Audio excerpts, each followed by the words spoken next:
Here's the challenge. Create 4 unique ads for a series of golf bags, all shot in studio. Using one location meant we had to get creative with lighting, backdrops, lenses, and visual effects to make each ad feel visually distinct. Filming medium-sized products like golf bags can be tricky, so it pushed us to really think on our feet and find ways to make each shot stand out.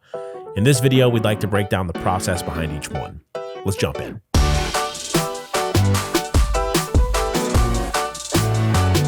First up is Kube, a travel bag for your golf bag. The product comes in a few different colors, so we leaned into that by using a stop-motion inspired style with pop-in effects to keep things playful and highlight the range of colors.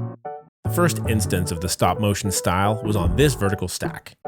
We started with the bag tower fully loaded, then removed them one at a time, which allowed us the flexibility to mask and animate each bag.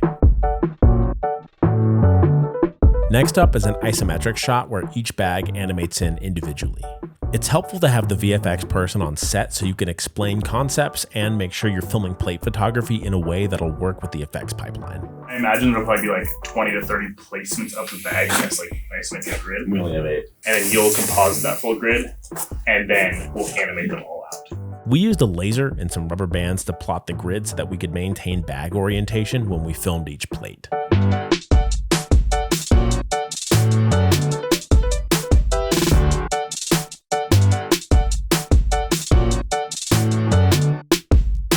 Next up is a vertical only spot for the mid-stripe Masters bag. This video needed to keep the colors similar to that of the Masters tournament. One of the biggest technical hurdles was fitting multiple bags in frame at the same time. Our studio backdrops weren't large enough to do this practically, so we tracked the camera motion and extended the sets in post-production. This allowed us to add extra backgrounds seamlessly, giving the bags much more space on screen. We deliberately chose to rotoscope the bag on a turntable so we could have full control of the background in post.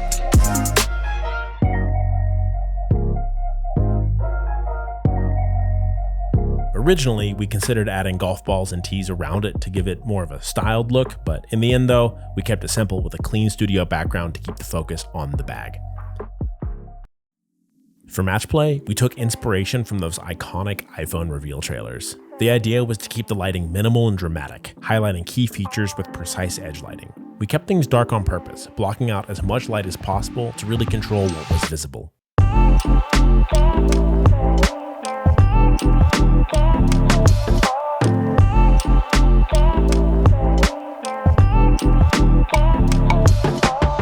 This is one of those scenes where you keep tinkering with the light until you're happy. Yeah, so we're stuck in the flare right now. We have to come down. My favorite thing in film is like everything costs so much and you're like, oh, I know how we fix this, a giant piece of garbage. Yeah.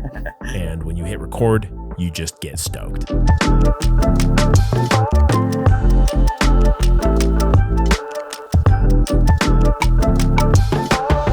We used a lot of negative fill and fabrics to cut and shape the amount of light, and in some shots, we moved a tube light over the bags by hand to give them even more intrigue.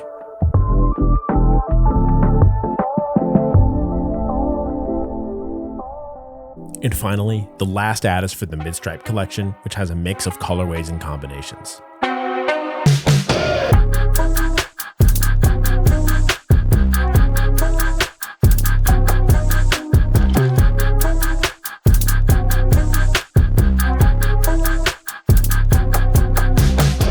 To set this ad apart from the rest, we used a few different colorful backgrounds and brought in more dynamic camera movement. We used the probe lens on a Dana Dolly to introduce more dynamic movement, which wasn't without its own challenges, such as rigging the bag in camera and getting enough light in the shot to match the rest of the scene. Go forward. Huh? Oh! These guys don't know what they're doing. In order to get the probe lens right where we wanted, we had to get creative with how we mounted the camera. Well, we've got the Gemini on a cheese plate, on a dovetail, on a extra dovetail to be able to probe over the bag. The length of the zipper requires the dolly to move more than the bag will allow it. So we need to extend cam. 3, 2, 1, go. Going. 3, 2, 1, better. That's sick. Well done. That looks so good.